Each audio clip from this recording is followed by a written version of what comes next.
For more than 2 decades, the Saith Agatha Foundation has been a real lifeline for breast cancer patients in this area.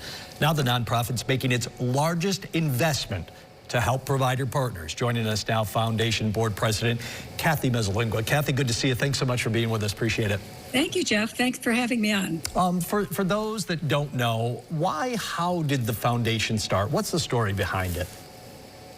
My daughter, Laurie, was diagnosed with breast cancer in 1997. She was fortunate enough to have the resources to be able to take care of her treatment, her recovery, and she was moved by the fact that a lot of her friends did not. They were struggling to make basic payments for gas, for parking, much less their medical bills. So that compelled her to start her foundation. Yeah, and that may explain a little bit of what the foundation provides for breast cancer patients. I think you touched on a little bit, but expound if you could. Yes. Well, we pay for uninsured. If you're uninsured, if you're underinsured, for your bills, we will come in and take care of everything. But then we expanded in later years to take care of mortgages while you're going through chemotherapy. For gas cards, we give out food cards. We have support groups, babysitting, whatever needs you have so that you can focus on healing, which she could do without worrying about any bills and any payments. Just focus on getting better. It's simply amazing, but I wonder, do you still feel like the foundation is underused? I mean, would you like to see more people utilize it? Absolutely. Our main goal is spreading awareness.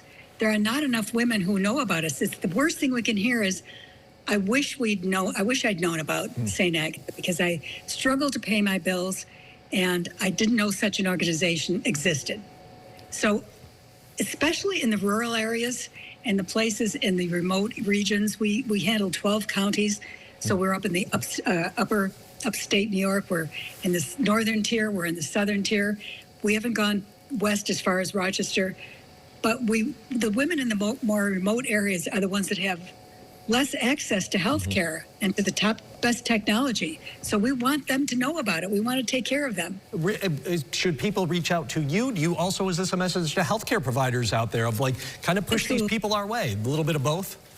Yes, yes, yes. We need to reach all the doctors, all the hospitals, and we have a presence in all of these things. We fund 12 counties, but with a change of personnel and time, it doesn't always, that's the first thing a woman should hear when she has breast cancer. If you need help, there's help available. So of course they have to apply, and we have to vet these people and make sure that they need the funds first of all. But almost everyone can get some kind of help and support, whether it's total support or minimum support just for the why to go to support groups. Anything helps.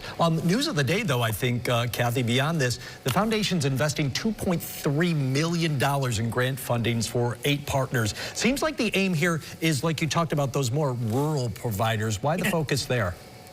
Yes, because that's where they have the least access to health care. We want them to have the detection, the treatment, and the recovery that the people in Syracuse with the best health. We have 2 tomosynthesis machines, which is a 3D mammogram machine that can detect a tumor when it's a pinprick. And when they can be detected, it can be extracted, and it's a non-issue. They go out and live their lives. But if they wait too long, which they may have to if they're in a rural area, and it grows and spreads, they wouldn't have the access to finding it early enough to eradicate it.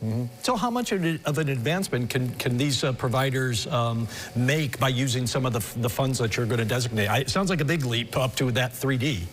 Some are 2D? Well, this is for 8 counties that they all requested some kind of help, whether it was mostly detection, and I think a couple of them are getting tomosynthesis machines, so they can have the same kind of technology that we do in Syracuse. But it's also some software, some radar, laser beam detection. It's anything that can help a woman in any of these areas. They can have access to whatever they need. We want to find these tumors when they're tiny, so that they can just heal but they have to go in and be tested. But the closer they are to the machine, to the top technology, the more the more that they will find out about it, the doctors and their hospitals, and they will be compelled to go in and take care of it. Last one for you, Kathy. The worst thing they can hear is, I wish we'd... Yeah. Oh, I'm sorry. Yeah. I want to ask you last one. I mean, what do you think your daughter would say about all this, the impact you, the foundation, are making in our communities? Well, Laurie was a very spirited, fun, loving young woman. Partier. When she was diagnosed, her breast cancer companions became her best friends. So one of her friends wrote to me recently and they said, who knew that Laurie Mezzalingua would become a general in the battle against breast cancer? And I think that sums it up perfectly. I think it does as well. Kathy, thank you so much for spending the time with us and what you and the foundation are doing. We really appreciate it. You're welcome back anytime. Thank you, Jeff. Download the WSYR Plus app on your TV to stream News Channel 9 for free. Just go to your smart TV, search WSYR Plus in the App Store, and download to start streaming today.